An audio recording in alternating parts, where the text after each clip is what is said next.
자, 마지막 강한 코멘트가 남아있네요. 보시죠. 유세벽 전문가입니다. 경기 침체 우려 완화 속에 종목 차별화 장세 보고 있는데요. 이렇게 경기 침체에 대한 우려가 부각되면 시장은 하락하고 그와 관련한 종목은 또 올라가고 그리고 경기 침체 우려가 완화되면 시장은 또 올라가는 모습을 보이는데 일단 뭐 미국의 경기 자신감이 간밤에 나오긴 했지만 우리 장 탄력은 좀 그리 강하지는 않습니다. 시장 어떻게 봐야 될까요?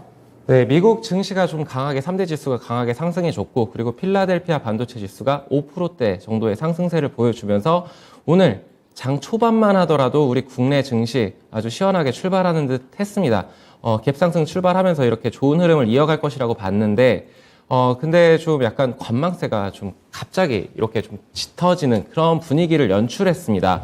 앞서서 이제 반지역 전문가 이정호 전문가가 제가 준비했었던 내용들하고 굉장히 흡사하게 말씀을 해주셨기에 여기에서 저는 좀 다른 포커스로 좀 맞춰서 말을 좀 드리도록 할게요. 지금 시청하시는 시청자분들께서는 우리 증시가 그래서 앞으로 어떻게 잘 치고 나갈 것인가에 대해서는 저는 월요일에도 방송에서 말씀을 드렸던 것 같은데 이 달러화의 강세 오늘은 좀 내려왔습니다. 1270원, 1300원 가까이를 갔었던 이 달러화가 1270원대를 지금 이렇게 하고 있다라는 부분은 아무래도 오늘 외국인들의 수급이 좀 들어오면서 삼성전자, SK하이닉스 등을 주축으로 해서 지수가 그래도 좀 받쳐주는 이런 모습이지 않나. 그런 부분에 있었을 때 달러가 과연 1260원, 1250원 이 밑으로 하락할 것인가에 대해서 이제 여기에 대해서는 저도 뭐라고 예언하기는 어렵습니다만 이제 ECB에서의 통화 정책 이런 변수들이 좀 존재를 합니다. 인플레 압력은 이 미국뿐만이 아니고 글로벌적으로도 받고 있고 그렇기 때문에 ECB에서의 이 통화 정책이 어떻게 될 것인가 지금 직격탄을 맞고 있는 이 지정학적 리스크 러시아의 우크라이나의 침공 이 부분 때문에 ECB에서도 지금 굉장히 고민을 하고 있는 듯해 보입니다. 그래서 우리는 여기에서 이제 예측을 하는 단계는 아니다. 그렇기 때문에 대응을 해야 된다. 그래서 그런 관점으로 봤었을 때 지금 종목 차별화 장세가 좀 나타나고 있고 그리고 기존 사례, 경기 침체 사례를 봤었을 때 터닝 포인트가 됐었던 거는 이제 아무래도 이 클라우드 사업이 굉장히 혁신적으로 이끌어가면서 이 성장주들이 굉장히 치고 나갔었습니다. 그런 관점에서 봤었을 때 지금 성장주들, 뭐 네이버, 카카오를 주축으로 해서 이런 성장주들이 굉장히 눌려 있죠. 그 고점 대비해가지고 50% 가까이 이렇게 좀 크게 내려와 있는 이런 모습인데 그때 가격 대비해가지고 지금 내려왔다고 매수를 하시는 그런 관점보다는 앞으로 향후 추가 성장 가능성에 대해 좀 주목을 해서 뭐 아까 이제 그 아나운서님이 말씀해 주셨듯이 로봇, AI 섹터 이제 그 노동 관련해서도 이런 섹터들이 이제 하나의 트리거가 되고 이 변곡점이 될 수도 있다라고 이렇게 저는 생각을 하고 있습니다. 그래서 그런 관점으로 봤었을 때 이런 부분들도 좀 체크를 해봐야 된다. 자, 마지막으로 이제 중국 봉쇄 완화 기대감인데 6월 1일부터 이렇게 한다는데 정말로 이 오미크론이 잡혔을까요? 자, 여기서 좀 생각을 해봐야 되는 거는 아무래도 중국의 경제 지표들이 박살이 나면서 그러면서 어쩔 수 없이 시진핑이 풀어내지 않았나 이 명분을 만들면서 라는 생각을 해볼 수가 있을 것 같습니다. 그렇다면 이제 11월에 이 연임을 앞두고서 어떤 정책들, 부양 정책을 과연 할 것인가 아무래도 이 미국 경제와 그리고 중국 경제 우리 증시가 많이 이렇게 좌지우지 되는 이런 모습들을 볼 수가 있는데 그런 관점에서 우려감을 지울 수는 없다. 왜냐하면 그것이 가능한 것이 공산 국가이고 시진핑이 또 어떤 액션을 취할지 만약에 중국에서 이 인플레가 잡히지 못한다라면은 다시 봉쇄를 또 때릴 수가 있겠죠. 자, 이런 부분들은 좀 감안하셔서 이제 대응을 하셔야 되고 그렇기 때문에 실적이 뒷받침돼주는 종목들 그런 종목들은 지수가 하락을 함에도 버텨주는 힘이 있다라고 보고 있습니다. 자, 이런 관점으로 좀 종목 선별에 눈을 돌려야 될 때다라고 말씀을 드리겠습니다. 네, 위험자산 선호 심리가 회복세를 보이게 될지 달러화를 중심으로 살펴보겠다는 의견입니다. 달러화는 간밤에 3거래일 연속 음봉을 기록하는 모습을 나타냈고요. 21선까지 밀려 내려오면서 103달러 선 부근까지 내려와 있는 모습입니다. 비트코인의 시세는 현재 3,800만 원 정도의 거래가 되고 있고요. 조정 이후에 큰 반등을 주지는 못하고 있는 양상인데요. 위험자산 선호 심리, 회복 여부, 환율에 달려있다고 판단을 하고 나오고 있습니다. 저는 개인적으로 지금 유세백 전문가가 말씀하신 의견 중에 과연 중국이 코로나가 좀 완화됐을까요? 라고 질문을 주셨어요. 어쩔 수 없기 때문에 부분적으로 일단 완화하는 그런 테스트를 해보고 있는 거 아니냐라는 의견을 주셨고 다시 재봉쇄 가능성도 얘기를 해주셨습니다.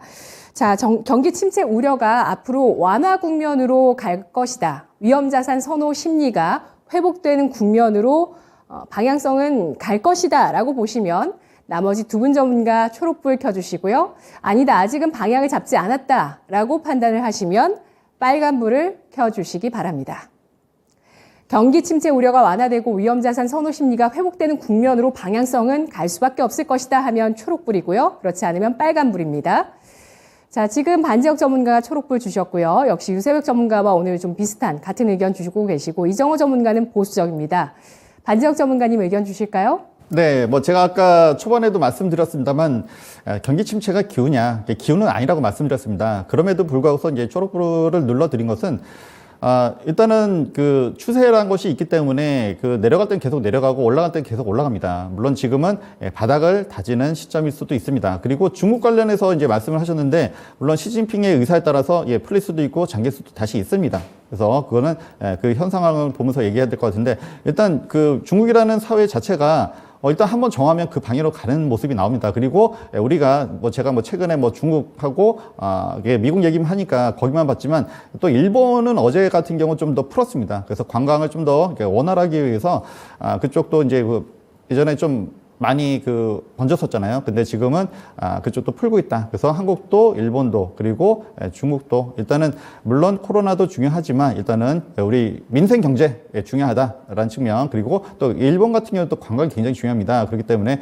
사실 제가 이제 엔터조 좀 볼까 이렇게 보고는 왔었습니다만 어쨌든 지금 전반적으로는 일단 오미크론이 그래도 아무래도 이제 아직도 이제 사망자가 계속 속출하고 있습니다만 그렇지만 많은 사람들이 또 그 경제에 어려움을 겪고 있기 때문에 분위기는 그쪽으로 가는 게 맞지 않나 싶습니다. 그래서 일단은 그 많은 진짜 악재를 물었었는데 지금은 하나씩 해소 국면에 있다. 물론 아직은 기대감일 수 있습니다. 그리고 한 번 더 바닥을 칠 수도 있습니다. 그렇지만 결국에는 다시 좀 우상향하지 않을까 이렇게 보고 있습니다. 네, 지금 디어유가 이틀 연속 강세인데요. 디어유 6%의 상승, 엔터주 쪽 꼽아주셨는데 오늘 고성장주들 가운데서 일부 회복세가 좀 보입니다.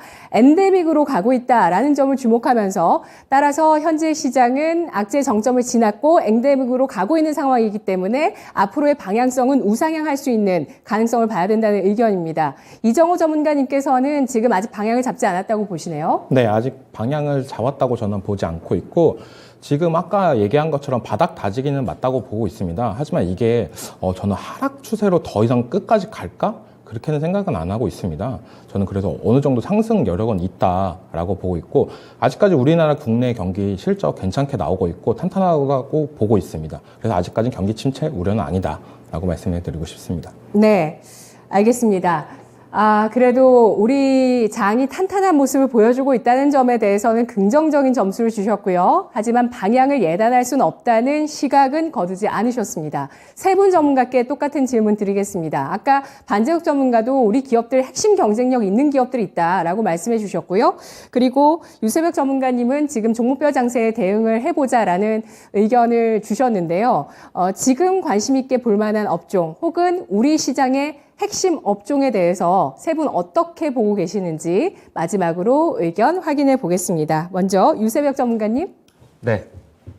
저 같은 경우에는 지금 지난 월요일에도 말씀을 드렸다시피 자동차 부품 관련 그리고 이제 2차 전지 관련해가지고 굉장히 긍정적으로 바라보고 있다. 그래서 2차 전지 관련해서는 월요일날 방송 이후에도 이제 후성이라던가 솔브레인 이런 전해액 관련 종목들이 굉장히 강한 상승세가 나와줬었습니다. 그리고 LNF 양극재 업체도 굉장히 강한 상승세를 이어가고 있고 에코프로비엠 등 이런 2차 전지 관련주들이 크게 상승을 해주는 이런 모습들을 보여주고 있습니다.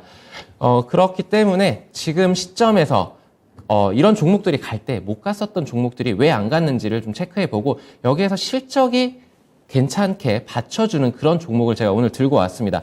네, 그래서 조금 이따가 네. 말씀을 드리도록 하겠습니다. 알겠습니다.